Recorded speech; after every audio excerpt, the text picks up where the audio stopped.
সকালে ঝটপট নাস্তার একটি ব্লগ নিয়ে তোমাদের মাঝে হাজির হলাম। আসসালামু আলাইকুম বন্ধুরা, তোমরা কেমন আছো? আশা করি সবাই ভালো আছো।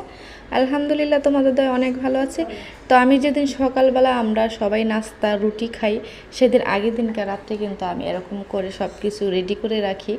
এরকম করে রেডি বলতে গেলে যেদিন আমরা সকালে রুটি খাই সেদিন আগের দিনকে আবার রুটির সাথে আলু ভাজি বা সবজি ডাউল যাই হোক সেটা আমি আগের দিনকে রাত্রি কমপ্লিট করে নিই, কারণ পরের দিনকে সকালে যেন তাড়াহুড়া না লাগে। এই কারণে আজকে যে দেখতেই পাচ্ছ তোমরা, আমি কিন্তু আলু ভাজিটা কিন্তু চুলার মধ্যে আগেই বসিয়ে রেখে আসছি। ওইখানে আলু ভাজি বসিয়ে রেখে আসে এখানে আমি রুটি বানাচ্ছি। আর ওইখানে কিন্তু আলু ভাজিটা কিন্তু আমি কিন্তু লো আঁচে দিয়ে আসছি, কারণ লো আঁচে না দিয়ে আসলে কিন্তু আলু ভাজিটা পুড়ে যাওয়ার সম্ভাবনা বেশি।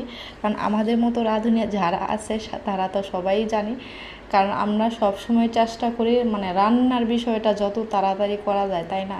আর সবার বলতে গেলে সবার ক্ষেত্রে আমি জানি না ভাই, কিন্তু আমি আমার ক্ষেত্রের বেলায় বলতে যাই, সকালবেলার নাস্তাটা আমার মনে হয় এত প্যারা আমার কাছে লাগে যা কী বলবো। যে কারণে আমি সব সময় এরকম করে রাত্রের বেলা রুটি বানিয়ে তারপর কিন্তু আমি নর্মাল ফ্রিজে রেখে দিই।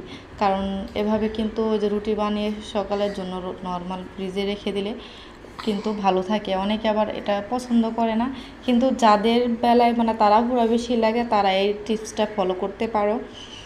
কারণ আমার হাজব্যান্ড মানে সকালবেলা এত তাড়াহুড়া লাগায় যে কি বলবো, এরকম করে রুটি বানানো আলু ভাজি করার সময় অনেক ব্যবধান।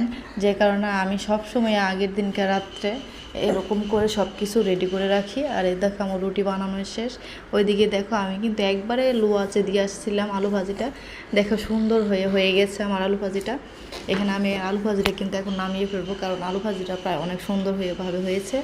আর এখানে দেখতে পাচ্ছ এটা কিন্তু পরের দিনকে সকালবেলায় কিন্তু আমি যে ডাইরেক্ট ফ্রিজ থেকে নামিয়ে নিয়ে এসে আমি এখানে কিন্তু চুলার মধ্যে যে রুটিটা ভাজতেছি। দেখো কত সুন্দর কিন্তু রয়েছে। রুটিটা কিন্তু একবার লেগে যায় নাই। অনেকে বলে যে নর্মালে যেভাবে কাঁচা রুটি নর্মালে বানিয়ে রাখলে নাকি রুটিটা লেগে যায়। আসলে লেগে যায় অনেক, মানে রুটির কাওয়াটা যখন আমরা আটাটা যখন বানাই, মানে কাওয়াটা যখন করি, আমরা কাওয়া বলি, কাওয়াটা যখন করি অনেক ক্ষেত্রে যখন কাওয়াটা অনেক নরম হয়ে যায়, তখন যখন রুটিটা বানিয়ে রাখি ফ্রিজে তখন কিন্তু একটা রুটির সাথে আরেকটা রুটি লেগে যায়। তো আমরা সবসময় চেষ্টা করব যে রুটির কাওয়াটা যেন অনেক সুন্দর হয়, পারফেক্ট হয়, যেন একটা রুটির সাথে আরেকটা রুটি না লাগে। তো আমি সবসময় এরকমই করি, তোমরা চাইলে ট্রাই করে দেখতে পারো। দেখো আমার রুটিটা কিন্তু একেবারে মানে দেখে কিন্তু বোঝা যাচ্ছে, যেমন মনে হচ্ছে যে এখন বানানো হয়েছে। তো দেখো আমার রুটি বানানো কমপ্লিট। আসলে এই টিপসটা কিন্তু অনেক ভালো, তাই না? সকালে ঝটপট